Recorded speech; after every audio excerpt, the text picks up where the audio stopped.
Welcome to the Legends Behind the Craft podcast, where we feature top leaders in the wine and craft beverage industry with your host, Drew Hendricks. Now, let's get started with the show.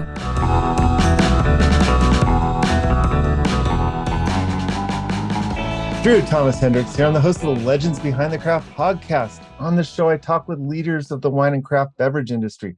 Today, we have a very special episode. We have the founders of Sunday's Finest on the show, who have produced one of the most stellar old fashions I have tasted. And we're going to actually taste through it. But before I formally introduce them, got to do the sponsor message. Today's episode, it's sponsored by Barrels Ahead. At Barrels Ahead, we work with you to implement a one-of-a-kind marketing strategy, one that highlights your authenticity, tells your story, and connects you with your ideal customers. In short, we help wineries and craft beverage producers unlock their story to unleash their revenue. Go to barrelsahead.com today to learn more. Today, we have Bianca Harmon on the show. She's our D2C marketing strategist. How's it going, Bianca? Going good, Drew. Super stoked for today's episode. Yes, I am super excited. Today, we have Robert Haynes and Damiane Nickles. They're the founders of Sunday's Finest. They produce a ready-to-drink cocktail, currently an old-fashioned. How's it going, Robert and Damiane? Doing great, man. Psyched to be here. Oh, thank you so much for joining us. So as we delve into your story, let's turn it around a little bit, and because I want to get to the tasting. Talk to me about this Sunday's Finest Gold Fashioned. Yep. So Sunday's Finest Gold Fashioned. This is a project near and dear to our hearts. Something we've worked very hard on. The initial premise was pretty simple. What is the absolute best cocktail experience that we can create that folks can enjoy when and where they want?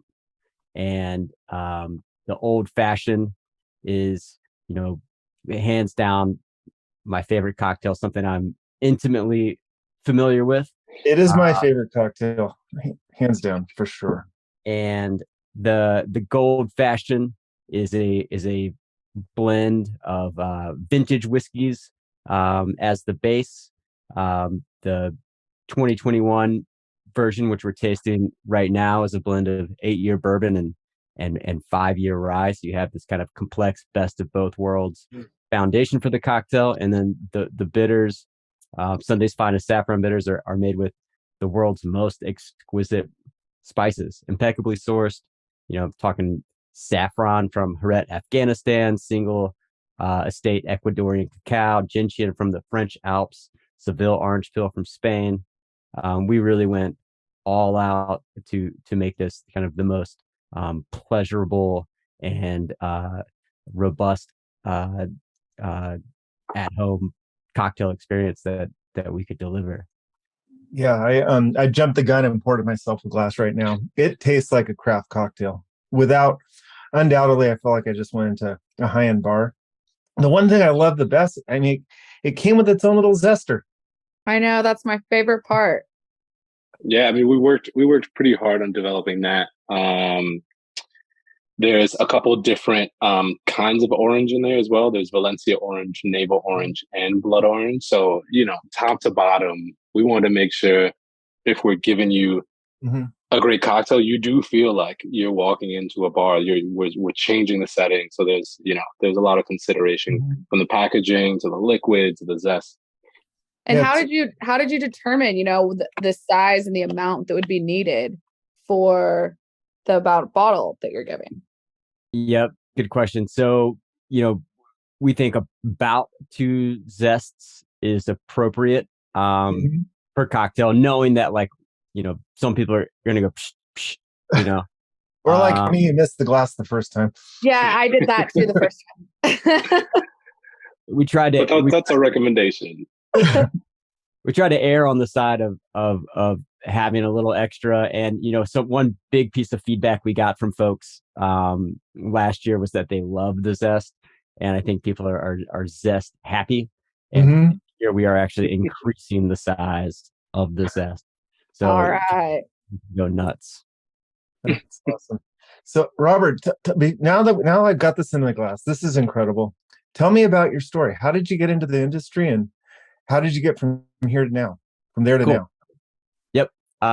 So I moved to Chicago sight unseen when I was 21, and I was walking down the street in Wicker Park, and I was trying to find a job. I saw a young man running down the street, and he was parking cars, and I got a job as a valet, hired off the street. I don't even think they checked to see if I had a driver's license. That led to me spending a couple of winters standing outside of a lot of really great cocktail bars and restaurants, freezing my ass off for a couple bucks a night.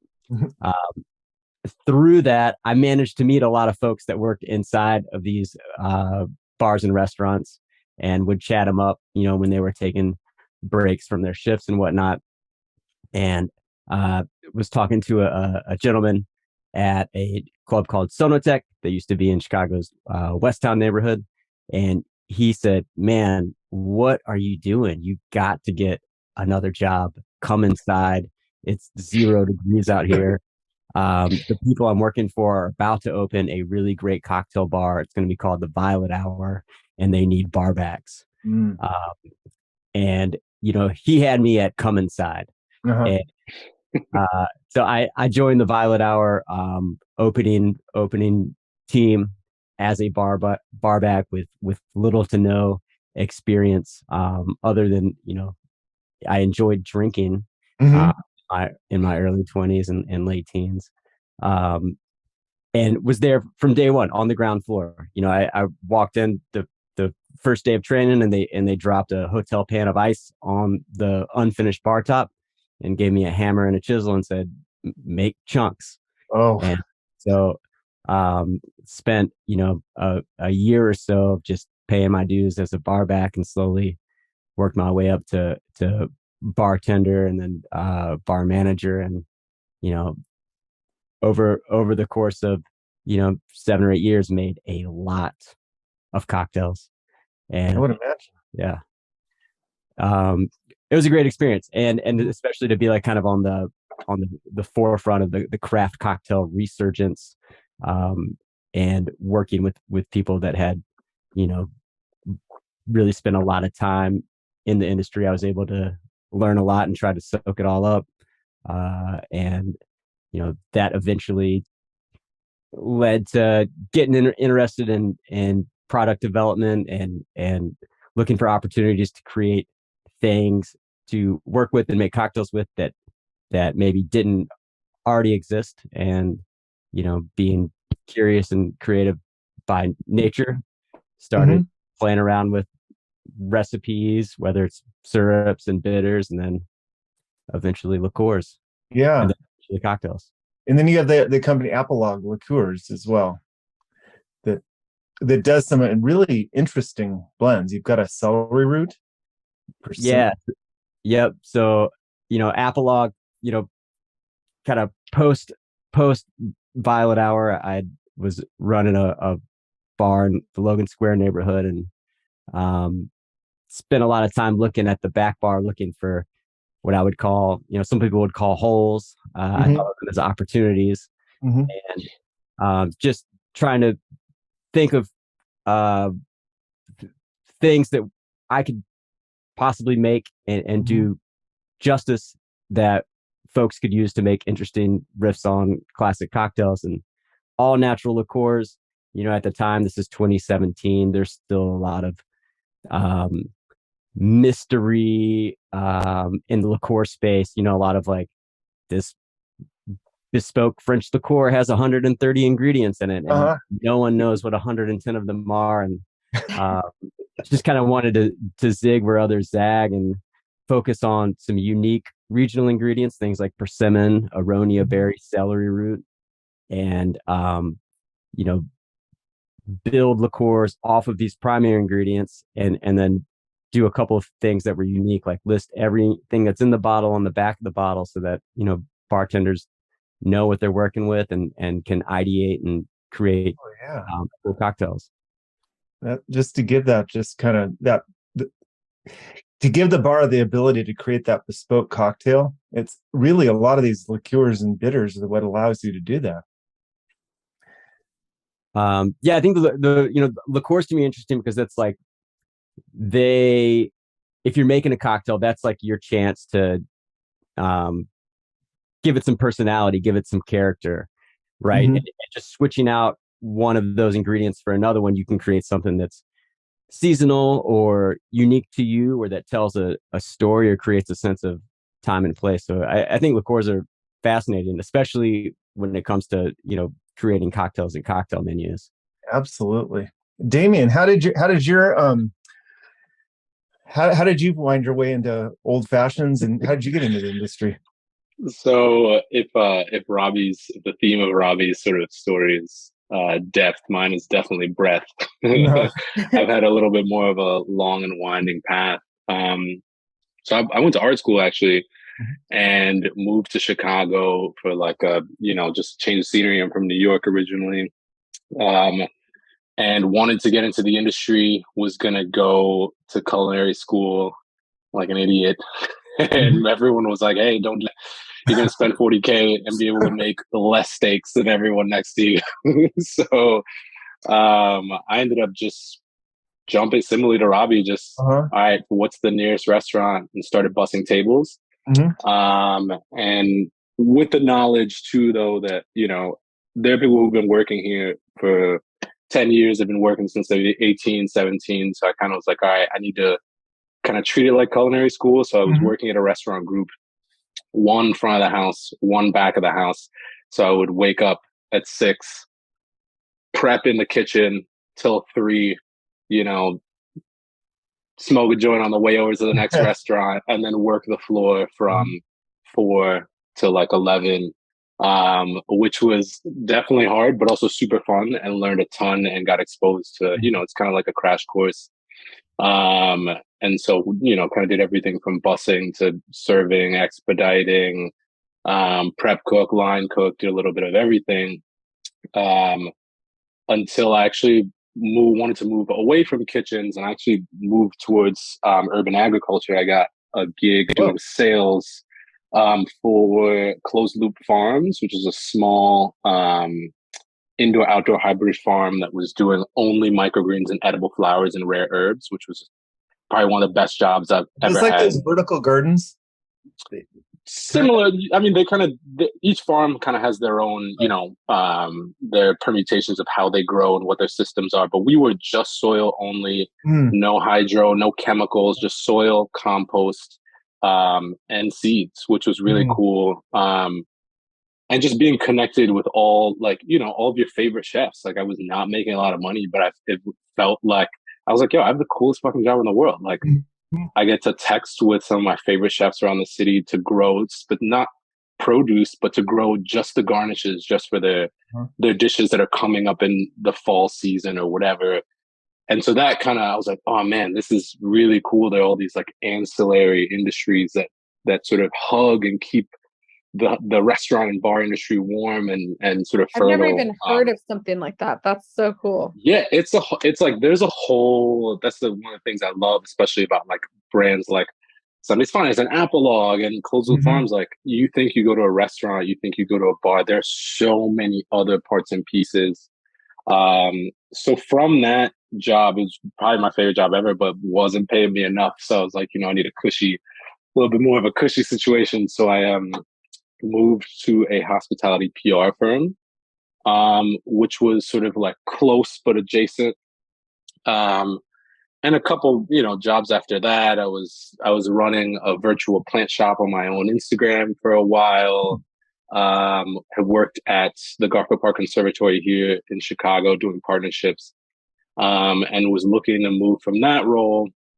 And Jordan and Robbie approached me, and they were like, hey, we're looking for someone with a creative, mindset to sort of manage the brand and do some storytelling and that kind of stuff. And honestly, originally when we chatted, I hadn't tasted the liquid yet. And I was like, okay, like, cool. This is like a super strange, weird opportunity. Like, had never heard of anything like this before. I just recently bought a house, and my partner and I were freaking out, long days, packing. We were pissed off at whatever we were pissed off about, and our back bar was packed up. So we were like, fuck, we want to make a cocktail after a long day. And I was like, oh man, I remember this bottle that Jordan gave me, and it was like dark in the house, super late at night, and we put some rocks in our glasses and we poured it out. And I remember looking at her and being like, holy shit, like this is it. And so since then, we've been working with each other to, just try and stand this brand up and just make as much impact as we can with it. So that's how how I got to Sunday's Finest. Oh, that's amazing. Yeah, it is shocking when you tasted it, because it's a higher end. I mean, it's a higher end liquor. I mean, it's spirit. Sure. I mean, I don't know the right word, a ready mix cocktail. But when you taste it, it's worth every penny. I mean, it tastes like exactly like you would want in an old fashioned.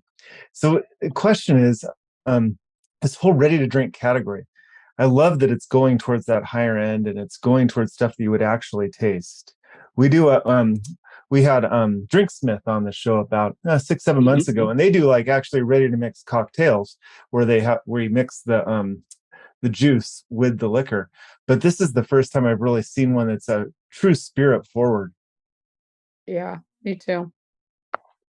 Yeah, I have seen the Drinksmith stuff. I think it's ingenious. I really think that's a cool package and product.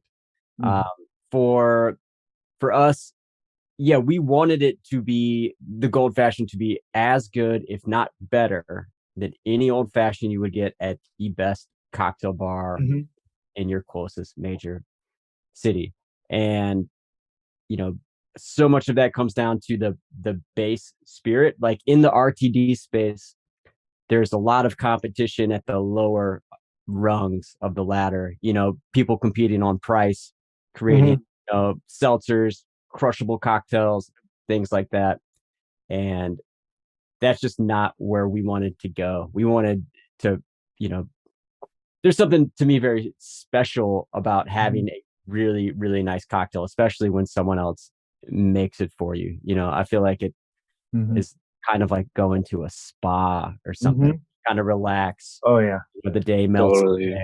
And, I feel like historically I've gone to a nice cocktail bar to get that experience, which I love. I love going out, but, kind of, this product was birthed during the pandemic when, cocktail bars were, not really open.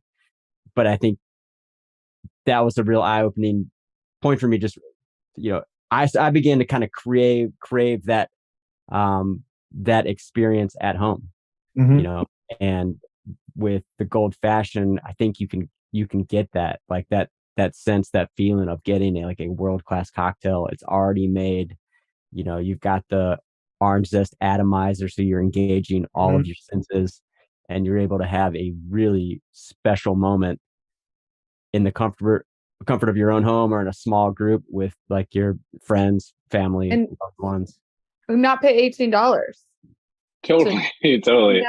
I mean, and not to to layer say on that there, this isn't expensive, because it is. But when you break it down into that category, I mean, yeah, I go to a nice bar around here and get an old fashioned, and it's like $18 to $21, and I'm like, what in the world? Totally. And just to layer onto that too, like one of the big things that we took away, I mean, if you sort of extrapolate and pull out, like even outside of spirits and just sort of commerce and behavior in general, we all collectively lived through the pandemic. There's still, things from the pandemic that are happening now, but there's 10 years of behavior shifting that happened in a truncated period of time, right? So if you talk to folks who have e-commerce brands, or you talk to folks who, are just selling things in general, they're like, hey, like we thought these switches were going to take 10, 15, 20 years to get people to, be comfortable with delivering items to their home, be comfortable with like getting booze legislation to allow people to buy liquor at the house. So, that shift in like, it's uncomfortable when your circumstances are changed a little bit, but also we realize like, holy shit, there's no reason why you shouldn't be able to have a fantastic cocktail at home. Just because you're having it at home doesn't mean it should be bad, right? So given that hypothesis, like, how do we chase after that thing and make the best product that we can? Yeah, short of getting it on people's lips, how do you dispel that? Because there's a certain preconception, especially from people older. Like I'm in the older category, in the 50 plus category, where we grew up on Bacardi mixers and just pretty crappy ready to drink cocktails. And how to I mean, it's a revelation seeing this like upper end style and really just an alternative to going out. How are you guys going about dispelling this preconception that many people might have? I think there's a couple things there. Like, one, the way I think about it, and then there's many more parts and pieces to this, but the two that are like most sort of top of mind for me are, one, just like block and tackle, like getting it in front of people.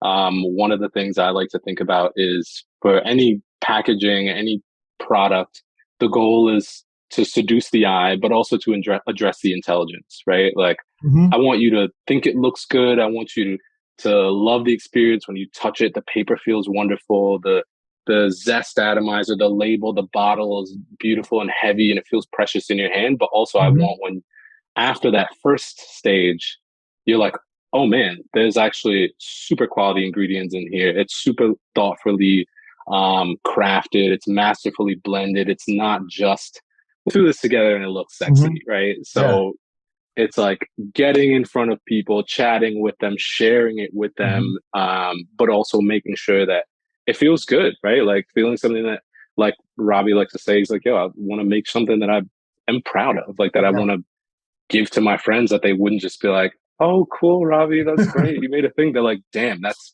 fucking good.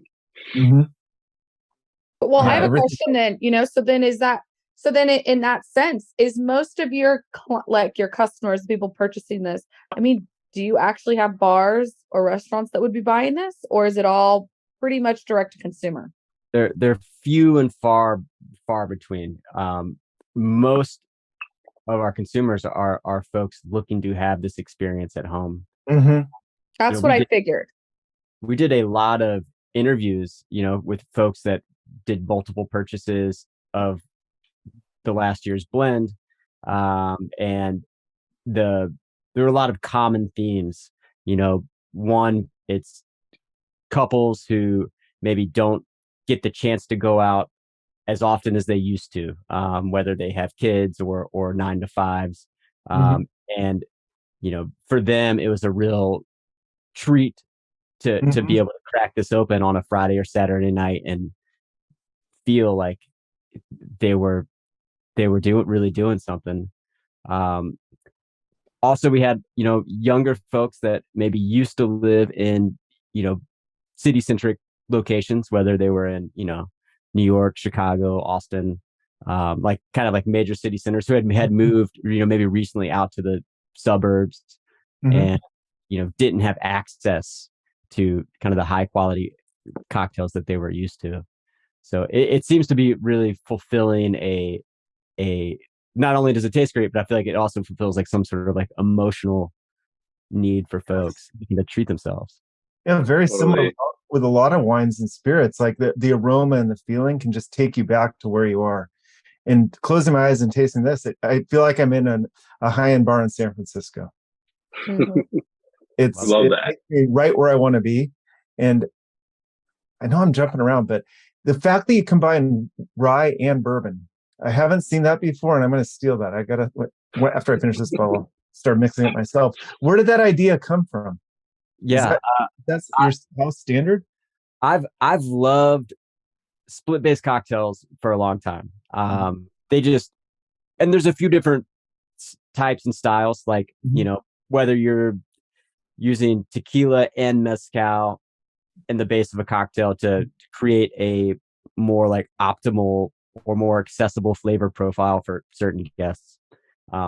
Or if you want to get into classics like the Vucare, which is as a rye and cognac split base, you're getting the best of both worlds, I feel like, with that cocktail in particular. And so for the gold fashion, I'm writing that one down. Vucare.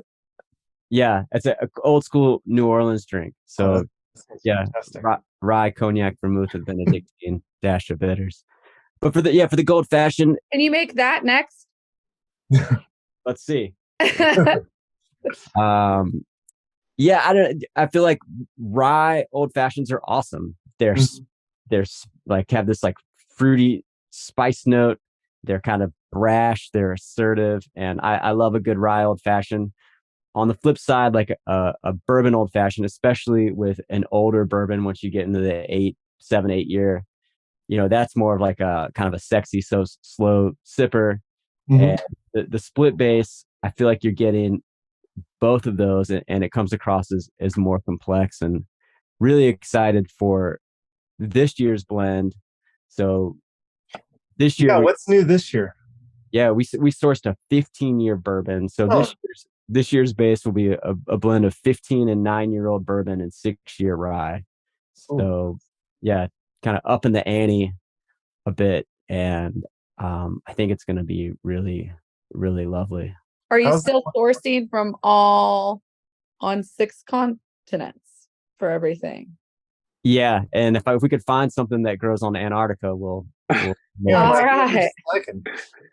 Also, just to layer on, like, some people are like, oh, well, why'd you do the split base whiskey? Like, why'd you do this? Why'd you do this? Because it is absolutely delicious, and because it's the best thing that we think works for the application, right? Like, similarly, for us, like, this feels like the answer to the problem, right? And if you asked like Brian Chesky 10 years ago, CEO of Airbnb, like, hey, like, why should people do this? Why should people stay in strangers' houses? He would be like, because it's more convenient and because it works, right? And so I think it took a little time for people to sort of be like, oh man, yeah, that does work. And we're noticing that, over time, little by little, people are very much so agreeing with us. They're like, yeah, it is delicious. It works. So, long answer, short answer, it fucking works. It's delicious. Yeah. I would say I've been involved in numerous projects over the years, whether it's, consumer packaged goods, spirits, or even bars and restaurants. And there's always like a lot of considerations that you have to take into account when you are making decisions, whether that's on like in a bar or restaurant, it's like build out, styling, design, finishes, things like that. And with cocktails, it's like, okay, like what kind of glass can we afford? What are the inputs that we're going to be sourcing? And with Sunday's Finest and with the Gold Fashioned was one of the rare, but hopefully not, hopefully these continue to come on. There were the only guardrail was, hey, make it taste amazing. Don't worry about cost. Whatever we need to source, we'll find it. The only thing that I have to do on the cocktail side is make it taste great.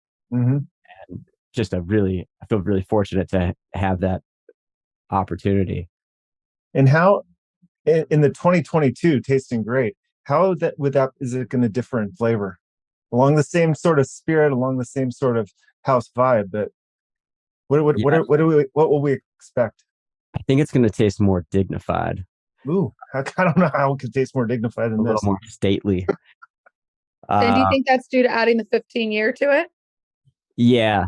There's just something like I feel like with aged bourbons that there's something that time does that nothing else can really do with spirits.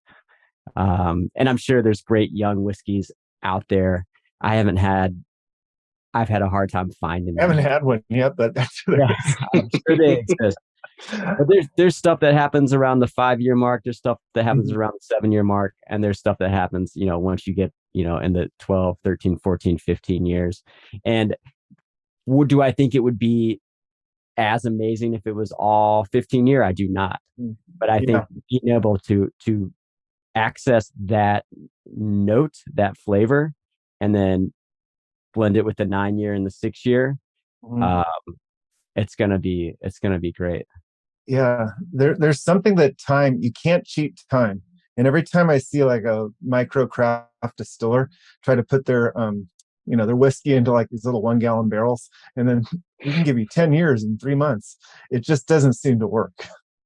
Yeah, Yeah. what's interesting, we had a spirit company come on, and when I did his pre-interview with him, I was talking and I hadn't heard about it. And he's like, we've been around for this many years. He's like, but I can't release anything for this many years. He's like, so it's taken a really long time to even be where we are now, because I've got 15-year, he's like, I've got 12, I've got 6, I've got 8.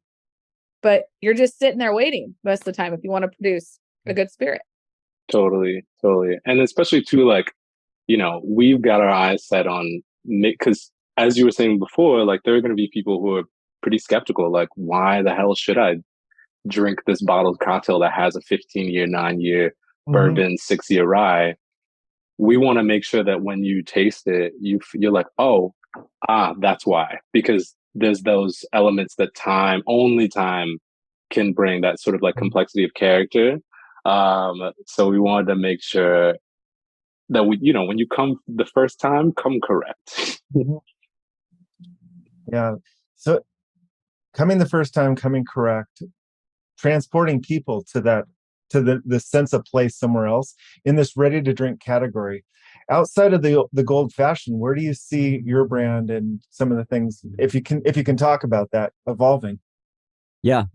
We are working on a couple of products now for next year, cocktails.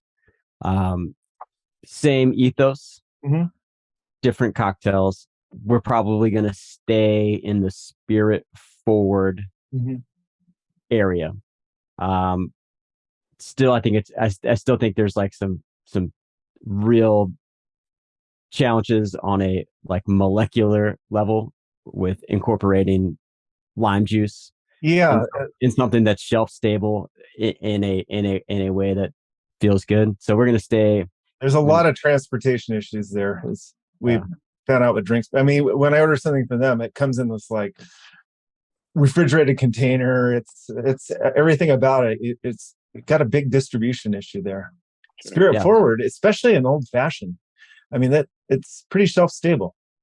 Yep. So so we want for folks to be able to buy something that can sit on the shelves for a little bit till they are having company over and whatnot. But I think another thing that will stay consistent is the atomizer.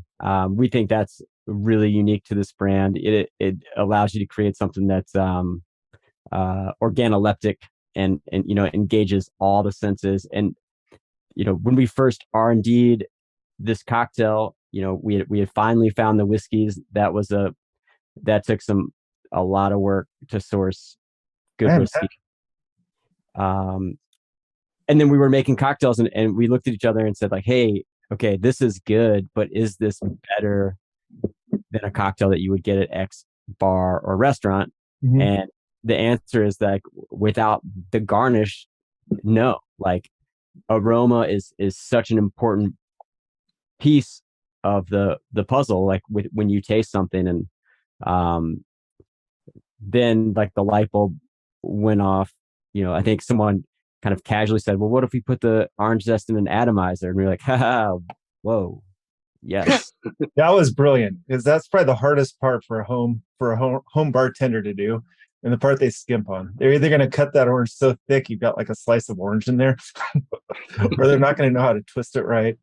Yeah, it makes all the difference in the world. So I feel like that unlocked another level with this cocktail, and I think with our future offerings, we will also be incorporating an aromatic zest for those as well. I'd like to shift, if I can, for a second away to actually your company and the fact that you're a certified B Corp and all your social initiatives to set that groundwork is amazing. Can you talk about that? Yep.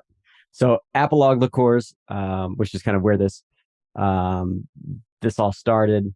In addition to making kind of thought-provoking and thoughtfully made liqueurs, an apologue is the word apologue is it's a moral fable, and typically it involves an animal as the spirit guide.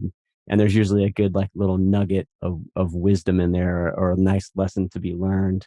And with Apologue, the company, we wanted to, tell a good story, a meaningful story with, not only our products, but with our business.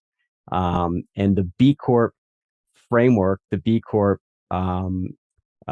network provided us with kind of a checklist. These were all things that we wanted to do. And this was just a good way for us to stay organized and stay accountable. So in addition to trying to like just run a successful company, you want to also be like the best company you can for your community, your suppliers, your partners, and your employees.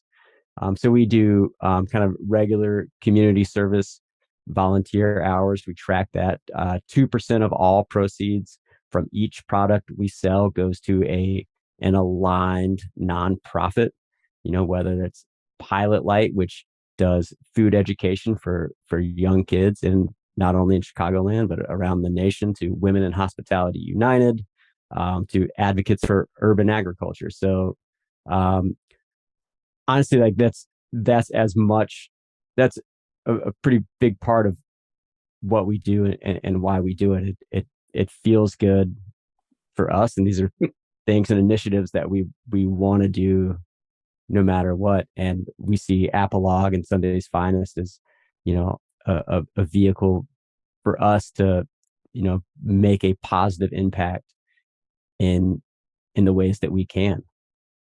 Totally. I think also too, like, who are we kidding? If you've worked in a restaurant or bar before, you know the challenges of working in a restaurant or bar, right? Like, and similarly to like I was referencing working at this farm and realizing like all of these businesses are connected, right? Like every restaurant has at least 40 different vendors that they're buying things from, depending on the restaurant, right?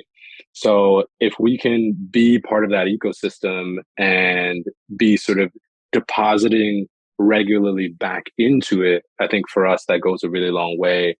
And so with the B Corp framework, it sort of it makes you do a lot of those, it just bakes a lot of those things into your regular everyday business, right? Because when I'm sure you talk to your bartenders, you talk to your bar owners, your restaurant owners, they're like, well, I would love to do that. I would love to, give back. I'd love to do this. I'd love to do this. But if you're a B Corp, it's like, no, you have to do these things, right? So you set yourself up with guardrails that will sort of get you to the place that you want to go. So we're pretty like adamant, like, all right, it's definitely the harder way to do it for sure. It's not the path of least resistance, but I think it's a net positive. Yeah, it's doing the right thing, whether it's producing the best old fashioned or engaging in the best business practices. You can't like sacrifice one and get the other. It holds you accountable. Totally. Which is cool. Also helps you sleep at night. Well, yeah, there's that too. Yeah. So for other spirit producers and, other people in this ready to drink category, you kind of set the high bar. What advice would you give to somebody trying to enter into the category? Man, great question. We've talked to quite a few people over the last few years, friends that, have maybe adjacent businesses that are interested in the ready to drink space. My suggestion is, one, don't do it. Unless you absolutely know what you're getting into. It's a lot of work. Before we launched Sunday's Finest, we partnered with a restaurant group in Chicago to release a canned margarita, and it's done really well for us.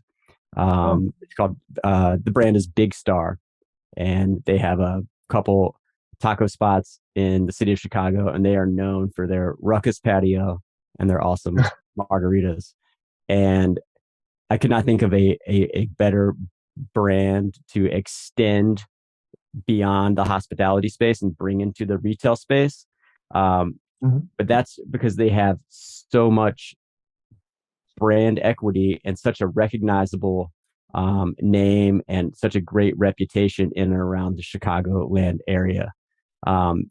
If we had brought that brand to market from scratch, it would have been significantly more challenging. And the retail space is not always a friendly one. There's a lot of pay to play. There's a lot of folks paying for shelf space. And then you're also competing with like the largest conglomerates in the bev alc space, industry, who are gonna, be able to beat you on price, X, Y, and Z, and they have these massive staffs. So if you want to enter the space, you've got to differentiate. And that's, I think, one of the things that was appealing to us about Sunday's Finest. Like, let's go where no one has gone before. And we legitimately think that we have the kind of the right to win, if you will, in this like luxury cocktail space where the goal is to just create the absolute best ready to drink cocktail.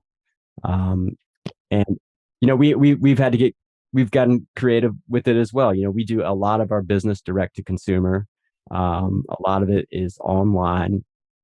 And because it's a kind of a more of a nascent category, the playbook is not as like well defined. And so, we get to be a little bit like cowboys and kind of try things out and figure it out as we go. I think that's great advice. Differentiation. I would say my advice would be listen to your gut, but also listen to the numbers. Because like Robbie was alluding to, there are a lot of incumbent players, right? And I think a lot of people will be like, oh, well, I'll just like move in the big guys. They're like, it'll take them too long, blah, blah. And you got to understand that it might, I think of them almost like boats, right? Like you're on your little skipper and like you can bounce around, you can move around, you can turn really quickly, you can accelerate and decelerate really quickly, but you have only as much fuel as you have on board, right? Like you only have as much food as you have on board. Meanwhile, a lot of these bigger companies, they're cruise liners, right? Like it might take them 8 hours to change direction, but once they've changed direction, they have way more resources. They have all the time in the world. So if you're going to go after something like that in the RTD space, know what you're doing, trust your gut, but also know the numbers around what you're doing, understand if what you're doing works or not, understand if the need is actually there. And if you're filling, like, what is the opportunity that you're actually chasing after, right? And how can you prove that it's as like ironclad as you see it to be? So that would be my, listen to your gut, but also listen to the numbers. That's a great analogy, the small boat versus the cruise liner. And to another question for both of you. With all this kind of adversity and opportunity, how do you stay motivated? Man, tough to answer because I'm just going to start. I'm not motivated. Yeah, that's the answer. The secret is I don't need to be, I don't need to be motivated. It's just what I do. And I guess it's like its own form of motivation, but like, I wake up and I'm excited about the brand and excited about the opportunities and excited about what we make. I love the creative process. And so I don't know, for me, it's just not really a question. It's just, I wake up and start just driven, just go. Like yeah. I would say that's a good answer, Ravi. I would say for me, it's more seeing the like knowing the experience that I had, like from being not necessarily a non-believer, but like it not really being on my radar, and then feeling that feeling of like the switch going off in my head, and seeing that similar switch happen with other people. I think every time that happens, it's like I pull up to the gas station and there's just gas in the tank, you know? Like I was at dinner with my girlfriend's sister and her partner, and had brought some of the gold fashioned with me, and we tasted it out, and just the look on their fucking faces, that was like enough for me to be like, all right, I'm like, we're doing the right thing here. We're like, this is a thing that people can see and touch and feel and believe in. And I think too, like sometimes the bigness of it can be so overwhelming because it's like, oh man, like completely new category, blue ocean, like there's so much work to do, but simultaneously it's like, oh, completely new category, blue ocean, so much shit to do, you know? So the bigness of it, and the unknown definitely is a motivator, and pulling people from that unknown space to the now they're in with you and getting that buy-in is hugely rewarding. I like that this is what you bring out to dinner, because I usually bring wine. So I guess I need to step up my game.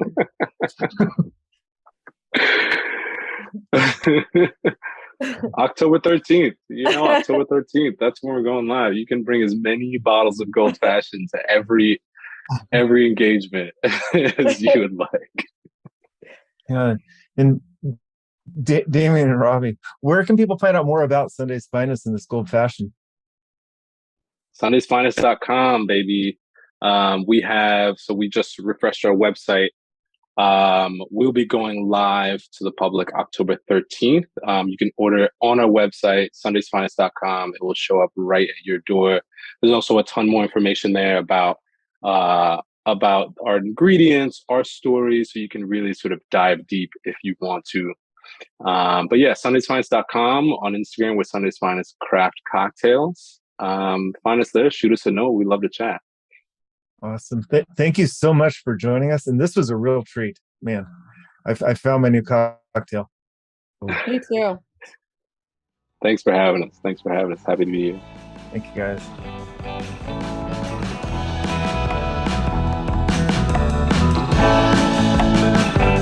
Thanks for listening to the Legends Behind the Craft podcast. We'll see you again next time, and be sure to click subscribe to get future episodes.